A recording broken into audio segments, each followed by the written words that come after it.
Picture this. You're a newlywed couple in 13th century England, and you've just returned from your wedding feast. The entire village has celebrated your union, the priest has blessed your marriage, and now you're ready for your first night together as husband and wife. But here's the thing that would absolutely blow your modern mind. You're not walking into some cozy private bedroom with rose petals and candlelight.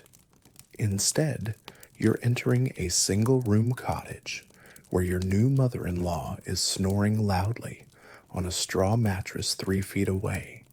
Your husband's unmarried brother is sprawled out by the door. Two young children are fidgeting in their shared bed, and the family pig is grunting softly in the corner. Welcome to medieval romance, folks.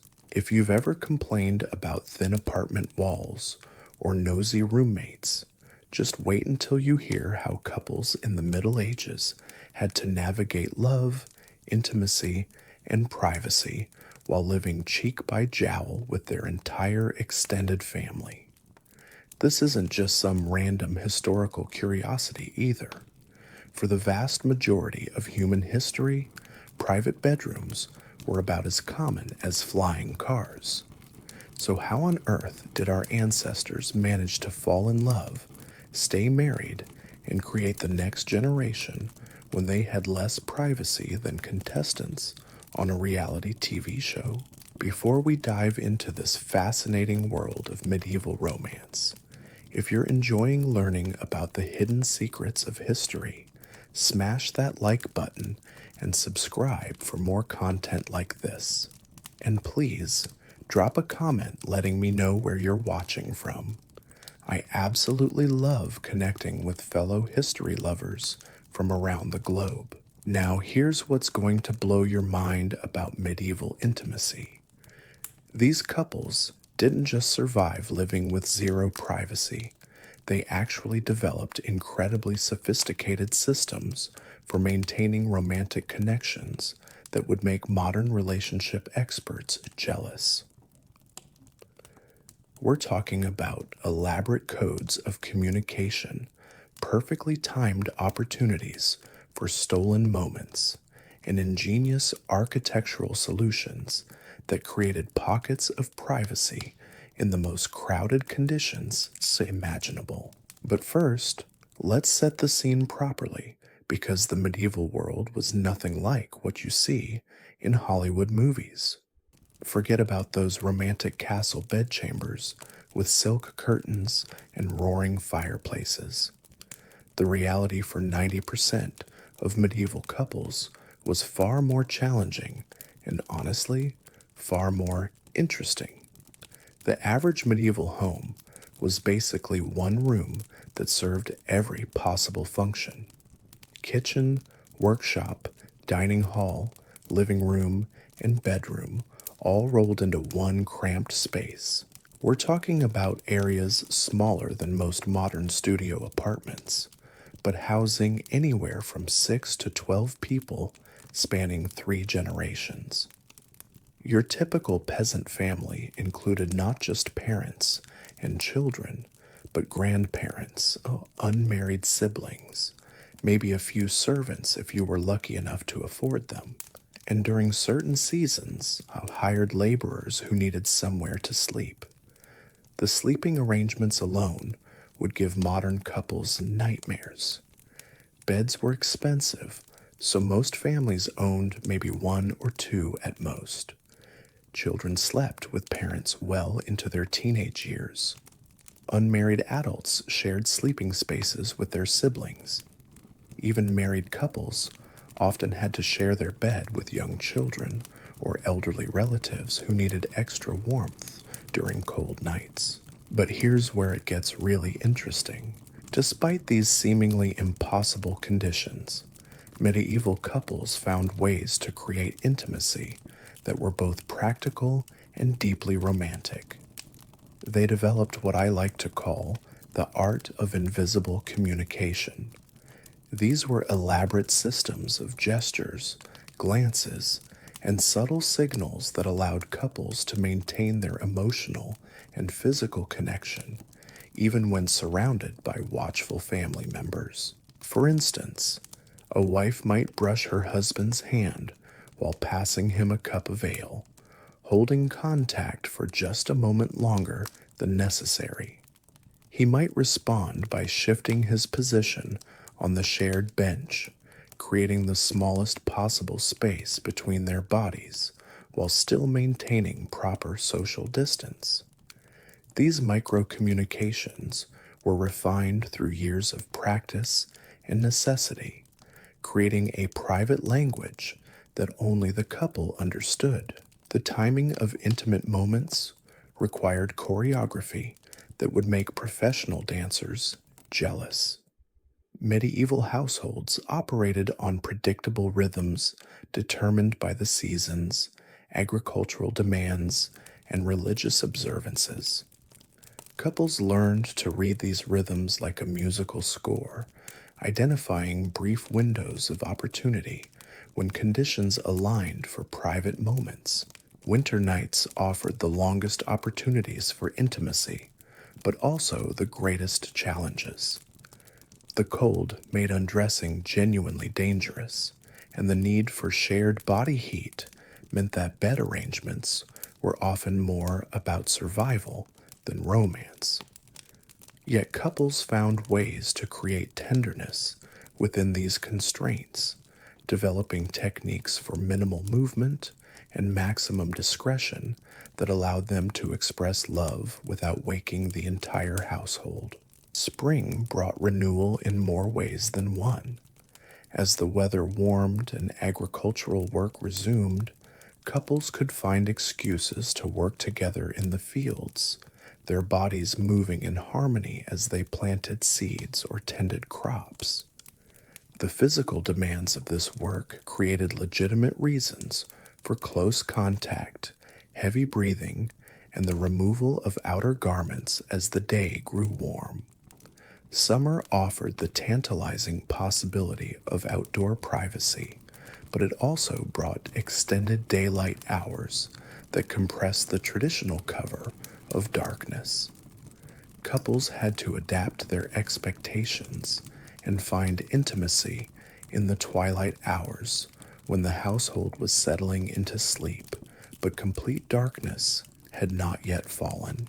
The harvest season created its own unique rhythm of opportunity and exhaustion. The intense physical demands of gathering crops often left couples too tired for intimate connection. But the communal nature of harvest work also provided cover for brief escapes to check distant fields or gather specific crops that grew in more secluded locations. But perhaps the most ingenious solution to the privacy problem was architectural. Medieval beds weren't just furniture, they were engineering marvels designed to create private spaces within communal rooms. The bed frame was built high off the ground to avoid drafts and rodents, but more importantly, it was surrounded by heavy curtains that served multiple purposes beyond warmth. These bed curtains were often the most expensive item in a peasant household, and they created a psychological barrier that allowed couples to imagine themselves alone even when surrounded by family members. The heavy fabric muffled sound and blocked sight lines, creating what we might call a cocoon of relative intimacy within the communal space. The curtains also served as a form of social contract with the rest of the household. When the curtains were drawn, it was understood that the space within was temporarily private, even if everyone knew exactly what was happening inside. This required a delicate balance of willful ignorance and mutual respect that kept families functioning harmoniously despite the lack of physical privacy. Children learned early to sleep deeply, to ignore certain sounds and movements, and to understand that some activities were strictly for adults. This wasn't just about protecting innocence, it was about survival. Families that couldn't maintain these unspoken agreements about privacy and discretion often fell apart under the stress of constant proximity. Medieval couples also developed what we might call the art of emotional intimacy through shared work. In a world where survival required constant labor, couples found ways to create connection through the rhythm of daily tasks, working together to prepare meals, sharing the burden of heavy lifting, coordinating the complex logistics of managing a household. All of these activities created opportunities for wordless communication and physical coordination that strengthened their bond. The preparation of food became a particularly important avenue for intimate connection. In a world where hunger was a constant threat, the act of sharing specially prepared foods became a form of love language. A wife might save the choicest portions of meat for her husband, or a husband might surprise his wife with honey or other rare delicacies obtained through trade. These food-based expressions of affection were both publicly acceptable and privately meaningful, but we've only scratched the surface of how medieval couples navigated intimacy. The real secrets lie in understanding how they dealt with the church's strict rules about when and how married couples could be intimate, how they managed the complex social hierarchies that governed every aspect of their lives, and the ingenious ways they found to steal moments of privacy in a world that offered none.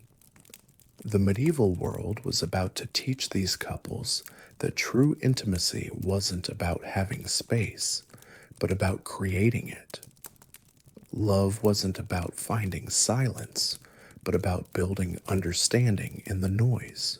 And romance wasn't about grand gestures, but about the 1,000 tiny moments of connection that could flourish even under the watchful eyes of an entire household. The church's influence on medieval intimacy was absolutely mind-blowing, and I'm not talking about wedding ceremonies and blessing marriages. I'm talking about a religious calendar that basically dictated when couples could and couldn't be intimate with mathematical precision. The medieval Catholic Church had designated so many forbidden days for marital relations that couples were left with roughly 4 days a week when intimacy was religiously sanctioned. Wednesdays, Fridays, and Sundays were completely off limits. Add to that the entire seasons of Advent and Lent, plus the weeks surrounding major religious holidays, and you're looking at a sexual calendar that would make a modern couple's head spin. But here's the fascinating part. These restrictions didn't destroy medieval marriages. Instead, they created a system of anticipation and longing that actually intensified intimate connections when they were finally allowed. Couples developed an almost supernatural ability to read the church calendar and plan their emotional rhythms around it. They knew exactly when the periods of enforced separation would end, and they used the waiting time to build anticipation through all those subtle communication techniques we talked about earlier. A glance across the dinner table during Lent carried more weight than a love letter because both partners knew exactly how many days remained until they could act on those feelings. Pregnancy brought its own set of religious restrictions that couples had to navigate with incredible creativity. Church doctrine decreed that sexual relations should cease once a woman was visibly pregnant, and the period of purification after childbirth typically lasted 40 days. But rather than viewing these as obstacles, Medieval couples often used these periods to develop deeper emotional intimacy and non physical forms of connection. The midwife played a crucial role in managing these intimate aspects of married life. She was often the only person in the community with detailed knowledge of female anatomy and reproductive cycles, and her advice was sought secretly by women who dared not discuss such matters openly. The midwife's presence in the home during childbirth also provided one of the few opportunities for frank discussions about marital intimacy, conducted in whispered conversations while the laboring woman's husband and male relatives waited anxiously outside. But let's talk about something that would absolutely shock modern couples. The medieval understanding of sexual pleasure was far more complex and nuanced than most people realize. The church taught that sexual desire was sinful, to be indulged only within marriage and only for procreation. But medieval medical texts, influenced by classical Greek and Roman sources, acknowledged that female pleasure was necessary for conception. This created a fascinating contradiction that couples had to navigate privately. Husbands were essentially required to ensure their wives' satisfaction, not out of romantic consideration, but because it was believed to be biologically necessary for creating children. This meant that medieval couples often developed surprisingly sophisticated understanding of each other's bodies and desires, even within the constraints of religious doctrine. The practice of courtly love, popularized in literature and song, created an entirely different set of expectations that existed parallel to the reality of married life. These literary fantasies of romantic devotion and passionate longing served as both inspiration and torment for couples trying to find romance within the constraints of their daily existence. A peasant couple might hear a traveling minstrel sing about knights and fair ladies, then return to their straw mattress, surrounded by snoring relatives, somehow finding ways to incorporate those romantic ideals into their own relationship. Seasonal celebrations provided rare opportunities for couples to express their affection more openly than usual. Harvest festivals, religious holidays, and life cycle events often featured dancing, drinking, and ritualized courtship behaviors that allowed married couples to publicly demonstrate their connection. These celebrations were like pressure valves for communities where normal social constraints were temporarily relaxed. The role of alcohol in medieval intimacy cannot be overlooked. Beer and ale were safer to drink than water in many areas, making mild intoxication a relatively common state.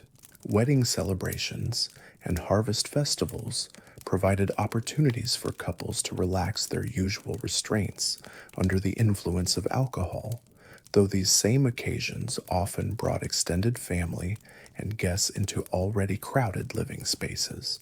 But perhaps the most ingenious solution to the privacy problem was the development of what I call the medieval scheduling system.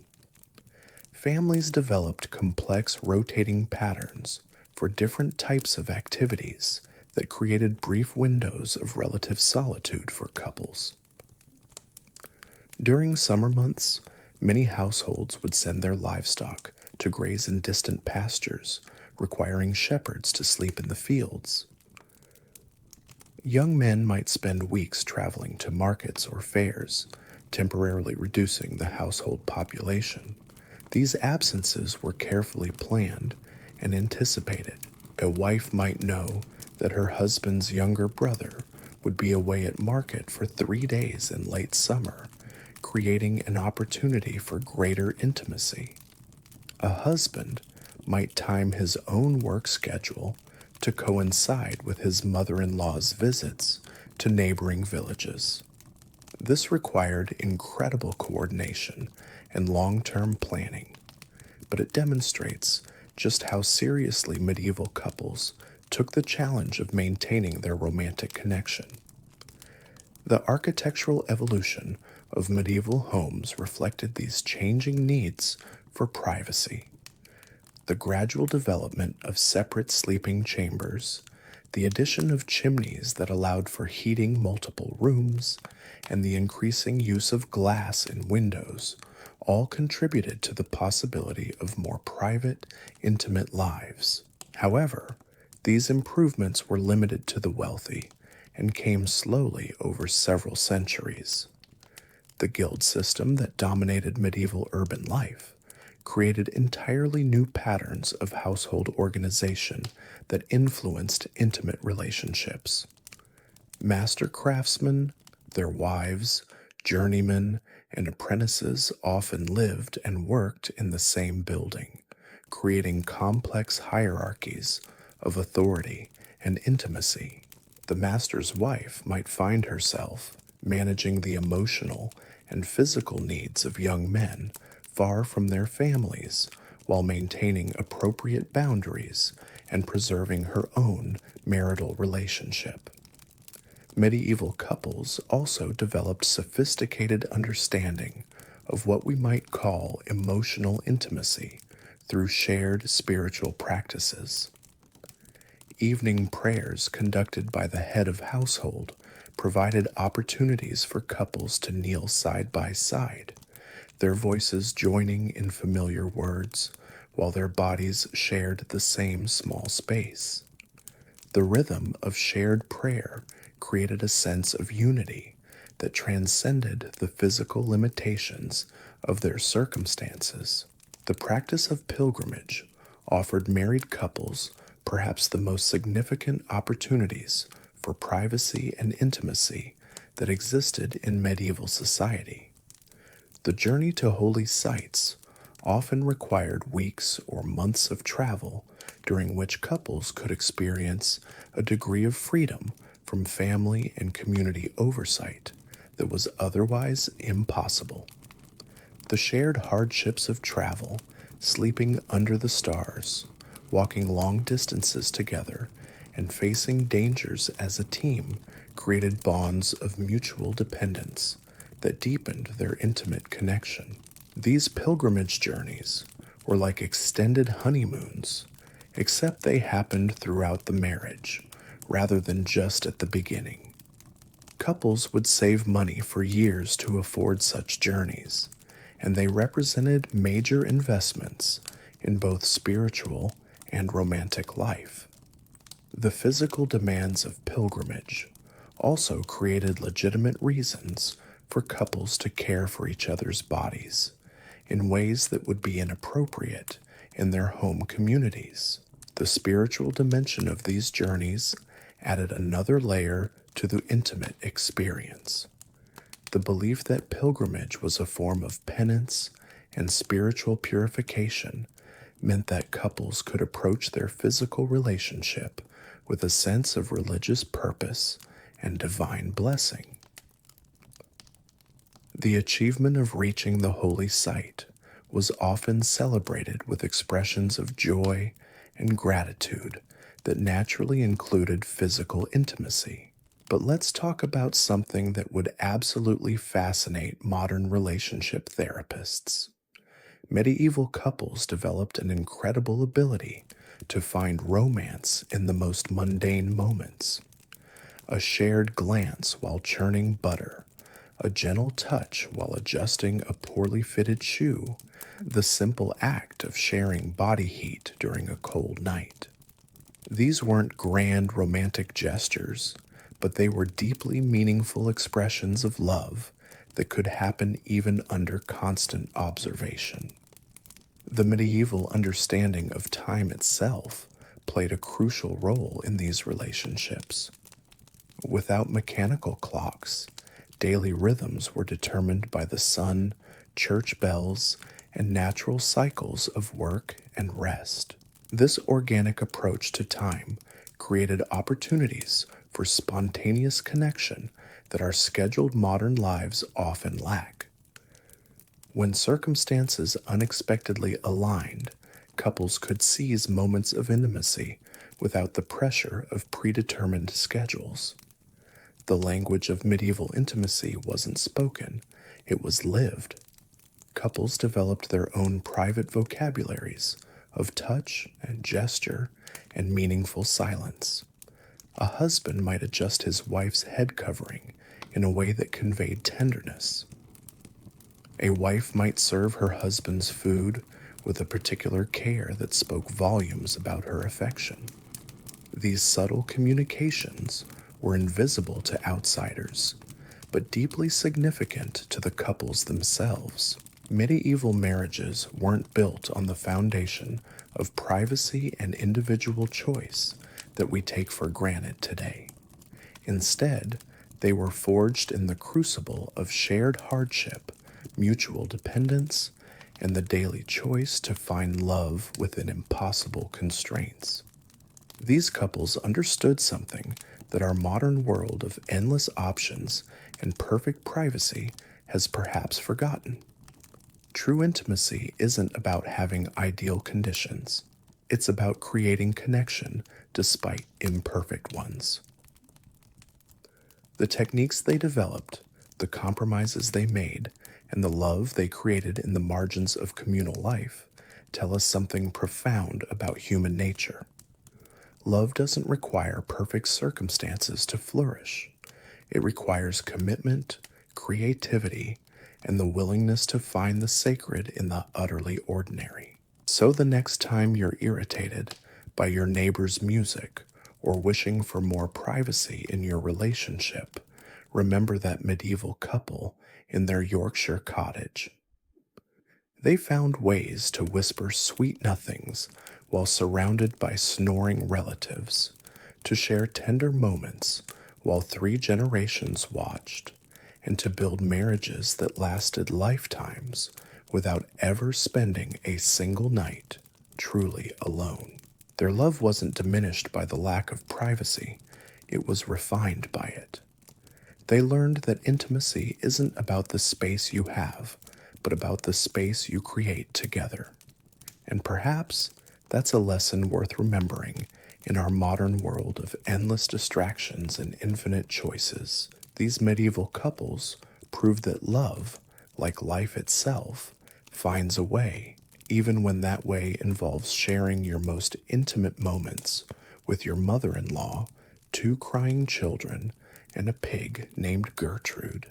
Now that's what I call relationship goals. If this glimpse into medieval romance has captured your imagination, you'll definitely want to check out my video on medieval wedding traditions that would shock modern couples. Click the link on your screen to discover how medieval weddings were more like business transactions than romantic ceremonies, and why some brides never even met their grooms before the wedding day. Trust me, it'll make you appreciate modern dating in a whole new way.